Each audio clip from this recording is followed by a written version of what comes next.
All right, welcome back to our fourth part in our third part series of the science of charisma that's not a science. I love it. This has gotten really strange, hasn't it, over the time? We wanted to give a final wrap up and some last thoughts before we go. Firstly, thank you very much for joining us. Right now, you should have a worksheet that has a lot of elements talking about charisma, what it is, what it's not, ways to identify true charisma, what it looks like when it gets wrong. We have disc profiling, which ones you relate most well to, and some characters that clearly identify those sort of behaviors, and giving you clues on how you can apply those to yourself as well. We also talked about the marriage models, and we'll do a wrap up on that in a second. But at the bottom of the worksheet, you'll see just X factor with a question mark. And I just want to throw to Mark to wrap that one up. Yeah, for sure. I mean, that whole 4MAJ model for me, as you mentioned, Sean, the stuff we've done in the 3 videos really is the meat of how you can consciously apply tools to improve on your charisma.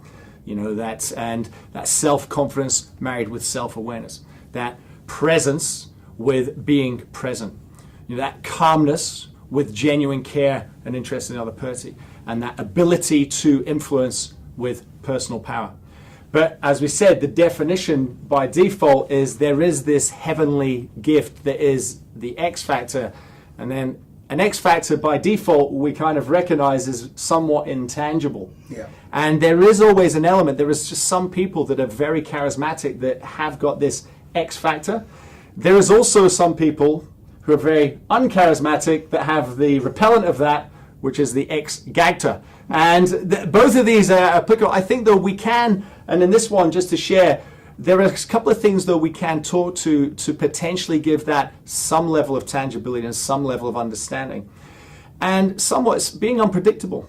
Yeah. Like when you become less predictable and unpredictable, that in itself becomes quite appealing and attractive quality. Keep them guessing. Yeah, to keep them guessing, right? So that unpredictability, that being not distant by any means, but being a little bit more aloof or a little bit more secret, not sharing everything, being less, having to feel like you've got to justify everything, that holding a little bit back.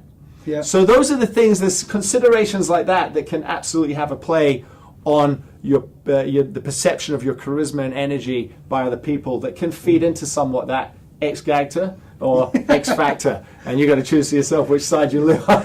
Think about it in the dating realm. I mean, have you ever been on a date or getting to know someone for the first time and they just give everything right up front? You're like exhausted within the first 10 minutes of meeting them. You feel like you've known their whole life story, what their pet hates are, and so forth. Yeah, whereas, the people that kind of string you along or drip feed you over weeks and months and years, I mean, those are the people that gain your interest and keep you captivated, and that little bit of mystery and je ne sais quoi, element. So I think that's an excellent tip. Yeah, it's just there is always that underlying. It's funny where you're saying that as well, because that energy you give, well, I know that some people would say in their description for me that I can be intense, and I think that it's not I'm an intense person. I'm not like intense, Sean.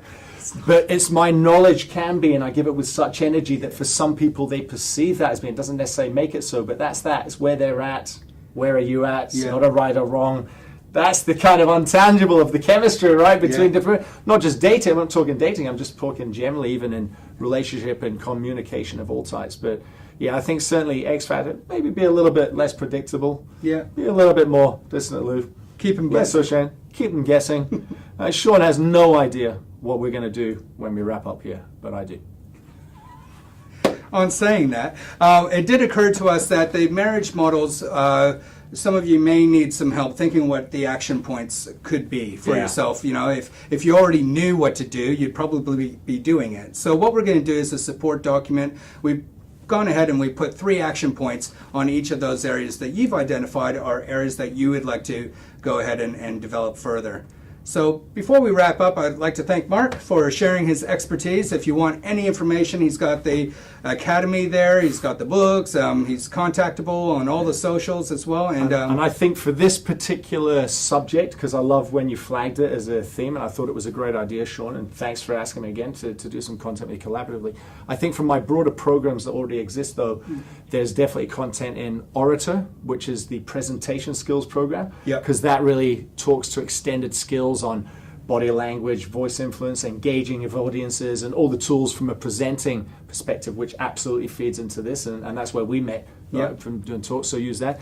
There's tools in the Thought Tank program, which is all the behavioral sciences that are more sciences than charisma, that's a science that's not a science. So you can go to the Thought Tank and tap all the behavioral science tools in there, and absolutely there's tools in there, and also the Potential program, which is the personal development program that goes with the first book. Those would be specifically the 3 programs and bodies of work in the Academy, along with the tools you can access. Great.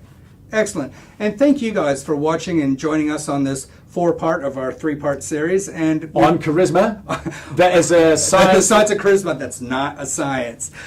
Stick around. We do have some more modules coming up in the future. If you have any feedback for us, please send it through. And we look forward to seeing you again. All the best.